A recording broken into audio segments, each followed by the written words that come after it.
உடனே கடவுளூர் டிவி நேருக்கு லட்சுமி அன்பு வணக்கங்கள். இப்போ நம்ம பார்க்க போகிறது வார ராசி பலன் 22ஆம் தேதியிலிருந்து 28ஆம் தேதி வரை எப்படி இருக்க போகுதுன்னு தான் பார்க்க போகிறோம். எப்போதும் சொல்கிறதான் லக்னத்துக்கு பாருங்கள், ராசிக்கு பார்ப்பது லக்னத்துக்கு பார்க்கறது ரொம்ப பர்ஃபெக்டாக இருக்கும். உதாரணமாக ஒரு மகர லக்னம் விருச்சிக ராசினா விருச்சிக ராசிக்கான பலன்களை பார்க்கறத விட மகர ராசிக்கான பலன்களை பார்க்கும்போது ரொம்ப பர்ஃபெக்டாக இருக்கும். ஃபஸ்ட்டு வரது பொது பலன்கள் வரும், அதுக்கப்புறம் தசாபுத்தி பலன்கள் வரும். ஸோ வீடியோட எண்டில் டிப் ஆஃப் த வீக் இருக்குது, மறக்காமல் பாருங்கள். சிம்மராசிக்கு வந்து பார்த்தீங்கன்னா உங்களது ராசியாதிபதி சூரியன் வந்து 12 இருக்கும். கொஞ்சம் அலைச்சல்கள் ஜாஸ்தி இருக்கிறதுக்கான வாய்ப்புகள் நிறைய இருக்குது. வியாபாரம் சார்ந்த விஷயங்களாக கொஞ்சம் அலைச்சல்கள் இருக்கும். சில பேர் வந்து கணவன் பண்ணி இந்த ஃபேமிலி விட்டு கொஞ்சம் வெளியில் இருக்கிறது, வெளியில் போய் ஸ்டே பண்ணுறமான வாய்ப்புகளையும் நிறைய ஏற்படுத்திடும். மற்றபடி வந்து உங்களது 2ஆம் மற்றும் 11ஆம் அதிபதியான புதன் வந்து 12 இருக்கும்போது நிறைய விஷயம், பெரிய விஷயங்கள், பெரிய பணம் சம்பாதிக்கணும், பெரிய லெவலில் வரணுங்கிறதுக்காக நிறைய மெனக்கெடுவீங்க. ஸோ கொஞ்சம் ராத்திரி பகல் பார்க்காம அதை பற்றி யோசிக்கிறது, கொஞ்சம் வந்து பிரயாணங்கள் மேற்கொள்வதற்கான வாய்ப்புகள் நிறைய இருக்குங்க. அதுக்கப்புறம் உங்களது 3ஆம் அதிபதி மற்றும் 10ஆம் அதிபதியான சுக்கிரன் வந்து 12 இருக்கும்போது கொஞ்சம் தேவையில்லாத ஒரு விஷயத்தை போட்டு குழப்பிக்கிட்டு நைட்டு தூங்காமல் இருக்கிறது, அது மட்டும் இல்லாமல் தொழில் ரீதியான விஷயங்கள் வந்து புதிய முயற்சிகள், புதிய பிளான் பண்ணுறது எல்லாமே ரொம்ப சிறப்பாக வரும். அதுக்காக கொஞ்சம் மெனக்கெடுவீங்கிறது தான் உண்மையான விஷயம். அதுக்கப்புறம் பார்க்கும்போது உங்களது 4ஆம் அதிபதி மற்றும் 9ஆம் அதிபதியான செவ்வாய் 10 இருக்கும்போது கொஞ்சம் மாமியார், அப்பா அம்மா மாமியார் சம்மந்தமான விஷயம், கொஞ்சம் எமோஷன்ஸ் இருக்கிறதுக்கான கொஞ்சம் பார்த்து நடந்துக்கணும். மற்றும் தொழில் ரீதியான விஷயங்களும் கொஞ்சம் அலைச்சல்கள் இருக்கிறதுக்கான வாய்ப்புகளை நிறைய ஏற்படுத்துங்க. ஸோ அது வந்து கொஞ்சம் பார்த்து இருந்துக்கணும். மற்றபடி வந்து பார்த்திங்கன்னா உங்களுக்கு 5ஆம் அதிபதி மற்றும் 8ஆம் அதிபதியான குரு. ஸோ 5, 8ஆம் அதிபதியான குரு வந்து 10 தொழில் ரீதியான விஷயங்கள் ரொம்ப கவனம் தேவைங்க. அதில் வந்து ஏதாவது இடவோட மாட்டிக்கிறதுக்கான வாய்ப்பு ரொம்ப கவனமாக இருக்கக்கூடிய ஒரு காலகட்டங்கள். அது மட்டும் சின்ன விரயங்கள் ஏற்படுவதற்கான வாய்ப்பு ரொம்ப கேர்ஃபுல்லாக இருக்கக்கூடிய ஒரு காலகட்டங்க. ஸோ ஏன்னா வந்து 8ஆம் அதிபதி அதுவும் வந்து பார்த்திங்கன்னா 12ஆம் அதிபதி சாரத்தில் போகும்போது நிறைய விரயங்களையும் தேவையில்லாத ஒரு மன உளைச்சலை ஏற்படுத்தும், தேவையில்லாத அலைச்சல்களை ஏற்படுத்துறதுக்கான வாய்ப்பு கொஞ்சம் கவனமாக இருக்கக்கூடிய ஒரு காலகட்டங்க. ஸோ அதுக்கப்புறம் பார்க்கும்போது உங்களுடைய 6ஆம் அதிபதி. ஸோ 6ஆம் அதிபதி 7 இருக்கும்போது வேலையில் நல்ல நல்ல லாபங்கள் வருவதற்கான வாய்ப்பு நல்லா இருக்குது. அதெல்லாம் வந்து ரொம்ப சிறப்பாக. பட் இருந்தாலும் 8ஆம் அதிபதியுடைய சாரத்தில் போகும்போது கொஞ்சம் தேவையில்லாத ஒரு பேச்சுக்கள் அங்கங்கே வரும். ஸோ அதனால் கொஞ்சம் பார்த்து அனுசரித்து தான் போய் ஆகணும். 7 சனி, 6ஆம் அதிபதி 7 இருக்கும்போது கணவன் மனைவிக்கு உள்ள நிறைய கருத்து பேசணும், சின்ன ஒரு கான்ஃப்ளிக்ட்லாம் வரும், கொஞ்சம் இடவிடமாக பேசுறதுலாம் இருக்கும். பட் இதெல்லாம் கொஞ்சம் அட்ஜஸ்ட் பண்ணி தான் போகணும். மற்றபடி வந்து 8ஆம் அதிபதி குரு வந்து பார்த்திங்கன்னா 10 தொழில் ரொம்ப கவனம் தேவை. தொழில் வந்து தேவையில்லாத விஷயங்களை இன்வால்வ் ஆகி அதில் வந்து நம்ம மாட்டிக்கிறதுக்கான வாய்ப்பு இருக்குன்னு கொஞ்சம் பார்த்து நடந்துக்கிறது ரொம்ப அவசியங்க. ஏன்னா வந்து 8ஆம் அதிபதி வந்து 10 இருக்கும்போது இந்த மாதிரி விஷயங்களே கண்டிப்பாக இருக்கிறது கொஞ்சம் ஜாகிரதையாக இருந்துங்க. ஏன்னா வந்து இதில் வந்து பார்த்திங்கன்னா இன்றைக்கே பேசிட்டு அடிச்சுட்டு போய் பார்த்துருக்குங்க.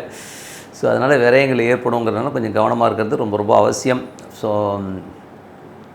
அதுக்கப்புறம் பார்க்கும்போது உங்களுடைய சிம்ம லக்னமாக இருந்து உங்களுக்கு வந்து பார்த்திங்கன்னா அந்த சிம்ம லக்னமோ ராசியோ அந்த மாதிரி விஷயங்கள் வந்து பார்த்திங்கன்னா 8ன்னு வந்தாலே வந்து அது நிறைய வந்து பேராசையை ஏற்படுத்தி தான் மாட்டிக்க விடும். ஸோ அதனால் கொஞ்சம் கவனம். 9ஆம் அதிபதியான செவ்வாய் வந்து பார்த்திங்கன்னா உங்களுக்கு 10 இருக்கும்போது கொஞ்சம் ரியல் எஸ்டேட் சார்ந்த துறைகள், ஸோ வெளிநாடு சார்ந்த துறைகளில் இருக்கவங்க வந்து நல்ல லாபங்களை அள்ளி தருவதற்கான வாய்ப்பாக இருக்குது. அப்பா அம்மாவுக்கு வந்து நல்ல ஒரு விஷயங்கள்லாம் நடக்கிறதுக்கான வாய்ப்பும் ரொம்ப சிறப்பாக இருக்குங்க. ஸோ அதெல்லாமே நல்ல விஷயந்தான். ஸோ அதுக்கப்புறம் பார்க்கும்போது உங்களுக்கு வந்து 10ஆம் அதிபதியான சுக்கிரன் வந்து 12 இருக்கும்போது தொழில் ரீதியான விஷயம் கொஞ்சம் அலைச்சல்கள், கொஞ்சம் விரயங்களை ஏற்படுத்துவதற்கான நிறைய இருக்குங்க. ஸோ இதுவரை பார்த்தது பொது பலங்கள். இப்போ வந்து தசாபுத்தி பலங்கள் எப்படி இருக்குன்னு பார்ப்போம். சிம்ம லக்னமாக வந்து சூரிய தசாபுத்தி அந்தரங்கள் நடக்கும். சூரியன் வந்து 12 இருக்கும்போது நிறைய அலைச்சல்களையும் கொஞ்சம் மன உளைச்சலையும் கொடுத்துரும். ஸோ வியாபாரத்துக்காக கொஞ்சம் மெனக்கெட்டு கொஞ்சம் அலையிற மாதிரி விஷயங்களை கண்டிப்பாக ஏற்படுத்திடுங்க. வேலையில் இருக்கவங்களுக்கும் கூட கொஞ்சம் அலைச்சல் ஜாஸ்தி இருக்கிறதுக்கான வாய்ப்புகள் நிறைய ஏற்படுத்தும். சிம்ம லக்னமாக சந்திர தசாபுத்தி அதனால் சந்திரன் வந்து பார்த்திங்கன்னா உங்களுக்கு 12ஆம் அதிபதியாக இருந்து அவர் வந்து 8ல் வந்து ஒரு செவ்வாய் புதனில் போகும்போது கொஞ்சம் கவனமாக இருக்கணுங்க. ஸோ அதில் வந்து பார்த்திங்கன்னா வியாழன் வெள்ளி மட்டும் கொஞ்சம் கவனமாக இருக்கும். ஏன்னா சந்திராஷ்டிரம்னும் போது கொஞ்சம் கேர்ஃபுல்லாக இருக்கக்கூடிய ஒரு காலகட்டங்கள். ஸோ அப்போ வந்து நம்ம வந்து இடமோ அந்த கீச்சுக்கெல்லாம் வரதுனால கொஞ்சம் அதை மட்டும் அவாய்ட் பண்ணிக்கிறது ரொம்ப நல்லதுங்க. சிம்ம லக்னமாக இருந்து செவ்வாய் தசாபுத்தி அந்த செவ்வாய் வந்து பார்த்திங்கன்னா உங்களுக்கு வந்து 10 இருக்கும்போது நல்ல லாபங்கள், நல்ல ஏற்றங்களை கொடுக்கும். பட் இருந்தாலும் பாதகாதிபதி 10 இருக்கும்போது தேவையில்லாத ஒரு விஷயத்தில் கையெழுத்து போட்டு மாட்டிக்கிறதுக்கான கொஞ்சம் கவனமாக இருக்கணும். பணம் கொடுக்கல் வாங்கலையும் கொஞ்சம் கவனமாக இருக்கணும். அப்பா சார்ந்த விஷயங்கள்லாம் வந்து சிறப்பாக இருக்கும். வெளிநாட்டில் இருக்கணும் ஒரு பெரும் பணம் வருவதற்கான ரொம்ப சிறப்பாக இருக்குங்க. ஸோ அது ஒரு நல்ல விஷயந்தான். சிம்ம லக்னமாக இருந்து ராகு தசாபுத்தி அந்த ராகு வந்து 8 சனியோட சாரத்தில் ரொம்ப கேர்ஃபுல்லாக இருக்கணும். பட் இருந்தாலும் இப்போ வந்து அந்த நெகட்டிவிட்டிங்கிறது வராது. ஏன்னா வந்து ஒரு கிரகத்துக்கு 12 வந்து இருக்கும்போது ஓரளவுக்கு நமக்கு வந்து இருக்கிற ஒரு டென்ஷன், ஸ்ட்ரெஸ்ஸு இதெல்லாம் வந்து கொஞ்சம் கிளியர் ஆகிறதுக்கான வாய்ப்பு இருக்குது. யாராவது ஒரு ஆள் வந்து நம்மளை தாங்கி பிடிச்சி சப்போர்ட் பண்ணுறதுக்கான வாய்ப்புகளையும் கண்டிப்பாக ஏற்படுத்தும். சிம்ம லக்னமாக இருந்து குரு தசாபுத்தியான குரு வந்து பார்த்திங்கன்னா 8ஆம் அதிபதியாக இருந்தது. உங்களுக்கு வந்து 10ல் இருக்கும்போது கொஞ்சம் தொழில் ரீதியான விஷயம் கவனமாக இருக்கணும். மாமியார் வீட்டுக்கு சாப்பாடு விட்டோம்னு சொல்லிட்டு அங்கே போயிட்டு எதுவும் மாட்டிக்கூடாது. ஸோ கொஞ்சம் எல்லாம் அவாய்ட் பண்ணிக்கிறது ரொம்ப ரொம்ப நல்லது.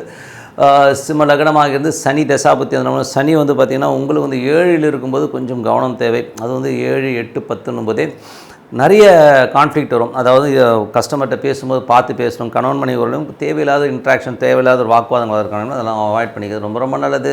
சிம்ம லக்னமாக இருந்து உங்களுக்கு வந்து புதன் தசாபுத்தி 2, 11ஆம் அதிபதி வந்து உங்களுக்கு 12ல் இருக்கும். நிறைய அலைச்சல் இருக்கும். பெரும் லாபத்திற்காக பிளான் பண்ணி கொஞ்சம் அலைச்சலை தரத்துறதுக்கான வாய்ப்பு நல்லா இருக்குது. இதுக்காக ராத்திரி பகலமாக உட்காந்து உழைப்பீங்க, நிறைய பிளான் பண்ணுவீங்கிறது தான் உண்மையான விஷயம். சிம்ம லக்னமாக இருந்து கேது தசாபுத்தி கேது வந்து 2ல் இருக்கும். தேவையில்லாத பேச்சுகள் வெடுக்கெடுக்குன்னு பேசுறது, அதனால் வந்து சின்ன சின்ன மன முறிவுகள் வர்றதுக்கான வாய்ப்புகளும் கொஞ்சம் கவனமாக இருந்துக்கணும். ஸோ கொஞ்சம் பார்த்து நடந்துக்கிறது ரொம்ப ரொம்ப நல்லது. மற்றபடி சிம்ம லக்னமாக சுக்கிர தசாபுத்தி அந்த நடக்கிறவங்க தொழில் ரீதியான விஷயங்களில் நிறைய அலைச்சல் இருக்கும். புதிய முயற்சிகளுக்கான அலைச்சல்கள் ஜாஸ்தி இருக்கிறதுனால கொஞ்சம் கவனமாக இருக்க வேண்டிய ஒரு காலகட்டங்கள். ஸோ என்னை பொறுத்தவரை வந்து பார்த்திங்கன்னா நல்ல ஒரு பிரார்த்தனை இப்போ நம்ம கண்டிப்பாக அடுத்த லெவல் போகிறதுக்கான வாய்ப்புலாம் ரொம்ப நல்லா இருக்குது. அதான் பிரார்த்தனை எப்படி பண்ணால் இறைவன் நம்மோடு இருக்கிறதா நினச்சி நம்ம பிரார்த்தனைனா கண்டிப்பாக அடுத்த லெவல் போகிறதுக்கான ரொம்ப சிறப்பாக இருக்குது. Tip of the week. So tip of the வீக்கில் மாந்தி. ஸோ மாந்திங்கிற ஒரு விஷயம் வந்து கேரளாவில் வந்து ரொம்ப பயன்படுத்துவாங்க. இங்கே வந்து ஜென்ரலாக வந்து பயன்படுத்துறதுக்கு கிடையாது. ஏன்னா வந்து மாந்திங்கிறது வந்து எதுக்காக நம்ம இது பண்ணோம், பிரசன்னத்தில் வந்து மாந்திங்கிறது ரொம்ப மெயினாக வேலை செய்யும் சார். அது உதாரணத்துக்கு வந்து நாங்கள் வந்து ஒரு திருமண ஜாதகம் பார்க்குறோன்னு வைங்களேன். ஒரு திருமண ஜாதகம் பார்க்கும்போது ஒரு பெண்ணுடைய லக்னத்துலேயோ இல்லை ஒரு மணமகனுடைய ஒரு மாப்பிள்ளையுடைய ஜாதகத்துலேயோ லக்னத்துலேயோ சந்திரன்லேயோ மாந்தி தொடர்பு வந்துச்சு, அந்த ஜாதகத்தை தொட மாட்டோம். காரணம் என்னென்னா அது ஒரு இண்டிகேட் பண்ணுது. இவங்க 2 பேர் இணையும் போது ஒரு மரணம் ஏற்படுங்கிறத வந்து திருமண பொருத்தம் பார்க்கும்போது மெயினாக வந்து இது பார்க்கணும் சார். இது வந்து என்னுடைய குருநாதர் திரு ஜிகே அவர்கள் வந்து இதை வந்து மெயினாக சொல்லுவார்.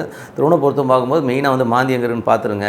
ஏன்னா வந்து இதுக்கு முன்னாடி வந்து ஒரு பொண்ணுக்கு வந்து அந்த மாதிரி கல்யாணம் ஆச்சு. கல்யாணம் ஆகும்போது அந்த பொண்ணை வந்து ரொம்ப பார்த்து தான் இத்தனைக்கும் அந்த பொண்ணு இப்போ நல்ல செல்வ செழிப்பில் அவ்வளோ அழகாக பாசமாக வளர்த்தாரவங்க அண்ணன் எத்தனை ஜோசியர் கிட்டத்தட்ட 3 ஜோசியர்கிட்டலாம் பார்த்து ரொம்ப பர்ஃபெக்டான ஒரு முகூர்த்தத்தில் தான் கல்யாணம் பண்ணாங்க. அதெல்லாம் வந்து தப்புனே சொல்ல முடியாது.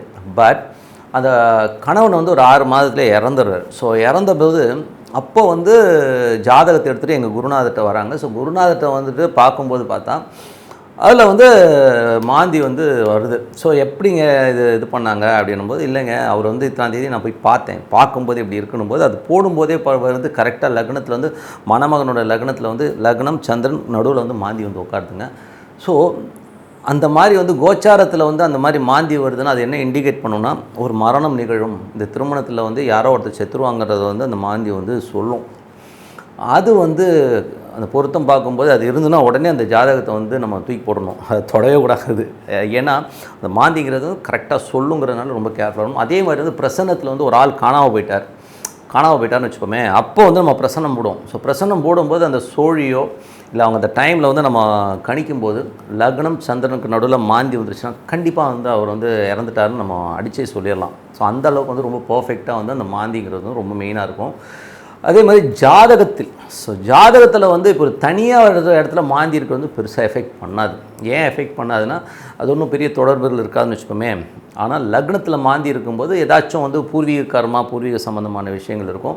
அதாவது இறந்து போன ஒரு ஆத்மாவுடைய தொடர்பு அவங்களுக்கு கிடைக்குங்கிறதுனால அப்போ அப்படி இருக்கிறவங்க வந்து என்ன பண்ணணும், பயப்படணும்னு அவசியம் கிடையாது. தர்ப்பணங்கள், ஸோ தர்ப்பணங்கள் கொடுக்கலாம். அமாவாசை அன்னைக்கு வந்து அவங்க இப்போ ஒரு பையன் வந்து லக்னத்தில் மாந்தி எடுக்கணும், அவங்க அப்பா வந்து திதி கொடுக்கலாம். இல்லை யாருமே இல்லை எனக்கு லக்னத்தில் மாந்தி இருக்குது, அப்பா அம்மாலாம் யாரும், இவர் திதி கொடுக்கணும். அமாவாசை திதி கொடுத்தா ஒரு காலகட்டத்தில் வந்து அந்த கர்மா வந்து நம்மளை விட்டு போயிடும். ஸோ அதுதான் பிரேத சாபம்னு சொல்லுவோம். ஸோ பிரேதம் சம்பந்தமான விஷயங்கள், இறப்பு சம்பந்தமான விஷயங்களை மாந்தி ரொம்ப பர்ஃபெக்டாக சொல்லுங்கிறது தான் உண்மையான விஷயம். ஸோ இதில் வந்து மேஜராக எங்கே பாதிப்பு வரும் அப்படின்னும்போது அடுத்த கட்டத்தில் பார்க்கும்போது மாந்திங்கிறது வந்து ஜனனகால ஜாதகத்தில் வந்து 4ஆம் அதிபதி. ஸோ 4ஆம் அதிபதியோடைய எந்த இடத்துல இருக்குன்னு பார்த்துட்டு அந்த கிரகத்தோட மாந்தி வந்து தொடர்பு தான் கண்டிப்பாக வந்து அது நிலதோஷங்களை கொடுப்போம். 4ஆம் அதிபதியோட மாந்தி தொடர்பு வித் 6ன்னா ஏதோ பகை உணர்ச்சியோட சொத்து சம்பந்தமான விஷயங்களை எவனையோ போட்டு தள்ளியிருக்காங்கன்றதை வந்து தெளிவாக சொல்லிடலாம். ஸோ அது ஒன்று இருக்குது. 5ல் வந்து மாந்தி வந்து 5ஆம் அதிபதியோட அந்த மாந்தி தொடர்பு இருந்தால் பூர்வீக சம்பந்தமான விஷயங்கள், குழந்தை சம்மந்தமான விஷயங்களை ஏதோ ஒன்று பண்ணி தொலைச்சிருக்காங்க, ஏதோ மூதாதையர் தாத்தா யாரோ ஒருத்தவங்க விளையாடிருக்காங்க, ஸோ கர்ப்பகலை பண்ணியிருக்காருங்க, அதனால் ஒரு மர்டர் பண்ணியிருக்காங்கன்ற மாதிரியான விஷயங்களை கண்டிப்பாக எடுக்க முடியும். ஸோ 6ஆம் அதிபதி வந்து விட மாந்தி இருக்குன்னா சத்ரு, அதாவது ஏதாச்சும் வந்து பெரிய ஒரு பகை உணர்ச்சியோடு வந்து ஒருத்தனை போட்டு தள்ளிடுவீங்க. ஸோ அது வந்து 6ஆம் அதிபதி மாந்தி இருக்குன்னா கண்டிப்பாக அது பழி தீர்த்துக்கிறதுக்காக உட்காந்துருக்குங்கிறத வந்து ரொம்ப தெளிவாக சொல்லலாம். அந்த வந்து வேலை சம்மந்தமான விஷயங்கள், வேலையாள் சம்மந்தமான விஷயங்களில் நமக்கு ப்ராப்ளம் வரப்போகுதுங்கிறது வந்து ரொம்ப தெளிவாக சொல்லலாம். ஸோ இந்த மாதிரிலாம் இருக்குன்னா, அது மட்டும் இல்லாமல் 6ஆம் அதிபதி பாதகாதிபதி மாந்தி வந்துச்சு, ரொம்ப கேர்ஃபுல்லாக இருக்கணும். அவன் தான் செய்வினை இல்லை மாட்டுறது. இந்த 6ஆம் அதிபதி பாதகாதிபதி மாந்தி 3 மாட்டிக்கிச்சுன்னா அவன் வந்து ஏதோ செய்வனை பண்ணி ஒருத்தன் தூக்கிட்டாங்க. அந்த செய்வனை பண்ண அந்த ஆன்மா வந்து இவனை போட்டு தள்ள போகுதுங்கிறது வந்து ஒரு கன்ஃபார்மான ஒரு விஷயம். ஸோ இந்த மாதிரி ரொம்ப ஒரு கிரிட்டிக்கலான ஒரு சப்ஜெக்ட் தான். ஸோ அஷ்டமாதிபதியோட மாந்தி வரதெல்லாம் பார்த்திங்கன்னா அந்த தசாபுத்தி ஆந்திரங்கள்லாம் வந்து இதெல்லாம் வந்து மாந்தி நான் சொன்ன தொடர்புகள் எல்லாம் எப்போ எஃபெக்ட் பண்ணோன்னா அந்த தசா புத்தி காலங்களில் தான் எஃபெக்ட் பண்ணும். எப்போதும் எஃபெக்ட் பண்ணாது. பார்த்தோன்னா பயந்துடாதீங்க. ஸோ தசாபுத்தி காலங்களும் ரொம்ப பர்ஃபெக்டாக இருக்கணும். இது வந்து தீர்வதற்கான ஒரே வழி அமாவாசை வந்து திதி கொடுத்துருவாங்க. ஏன் திதி கொடுக்குறோம் அப்படின்போது அந்த ஆன்மா வந்து நீங்கள் வந்து அதை வந்து கன்வின்ஸ் பண்ணுறீங்க. எப்பா ஏதோ எங்கள் தாத்தா முப்பாட்டன் எவ்வளோ சொல்லிட்டான்ல, நானே முற்பிறவியில் ஏதோ தப்பு செஞ்சிருந்தாலும் என்னை மன்னிச்சிட்டு இந்த ஆத்மா போயிடும்னு சொல்லிவிட்டு நம்ம திதி கொடுத்துட்டே வருவோம். அந்த திதியில் வந்து பார்த்திங்கன்னா சகுனி கர்ணம்னு ஒரு கர்ணம் இருக்குங்க. ஸோ அந்த கர்ணம் வந்து உட்காரும் அமாவாசையில். ஸோ அது உட்காரும்போது நீங்கள் கொடுக்குற திதி வந்து டப்புன்னு ஒர்க் அவுட் ஆகிடும். அந்த இதுலேருந்து நம்ம வெளியில் வரலாங்கிறது தான் உண்மையான விஷயம். ஸோ அதனால் வந்து இதுக்கு இன்னொரு இது என்னென்னா, நல்ல அன்னதானம் பண்ணணும். ஸோ அமாவாசை அன்றைக்கி நல்லா அன்னதானம் பண்ணுறது, இந்த மாதிரி விஷயங்கள்லாம் பண்ணிட்டு வரும்போது கண்டிப்பாக வந்து இந்த மாந்தி தோஷங்கள், மாந்தி சம்பந்தமான விஷயங்கள் விடுபடலாம். இப்போ பெரிய சப்ஜெக்ட், இதை பற்றி நான் வீடியோ பண்ணால் ஒரு 1.5 மணி நேரம் 2 மணி நேரம் உட்காந்து பேசலாம். இதெல்லாம் தெரிஞ்சுக்கங்க, ஓகேங்களா. மெயினாக பொருத்தம் பார்க்கும்போது கோச்சாரத்தில் மாந்தி தொடர்பு இருந்ததுன்னா அந்த ஜாதகத்தை ஒதுக்கி வைக்கிறது ரொம்ப ரொம்ப நல்லது. ஸோ அதெல்லாம் வந்து கொஞ்சம் பார்த்துட்டு இருக்கிறது ரொம்ப ரொம்ப நல்லதுங்க. அதுவும் வந்து கேரளாவில் நீங்கள் வந்து மாந்தி இல்லாத ஜாதகத்தை ஜோதிடர்கள் தொடவே மாட்டாங்கன்னா பார்த்துக்கணும். அந்த அளவு வந்து ரொம்ப பர்ஃபெக்டாக இருக்கணும். ஸோ அது ஒரு அவேர்னஸாக இருக்கட்டும்ங்கிறது தான் இதை சொன்னோம். கண்டிப்பாக அதை மைண்டில் வச்சுங்க. உங்களிடம் விடைபெறுவது உங்கள் லட்சுமி நாராயணன். நன்றி, வணக்கம். கடவுள் அருள் டிவியை பார்த்தமைக்கு நன்றிகள். மேலும் இது போன்ற தகவல்களை தெரிந்து கொள்ள கடவுள் அருள் டிவியை சப்ஸ்கிரைப் செய்யுங்கள். மறக்காமல் பெல் ஐக்கானை கிளிக் செய்யுங்கள்.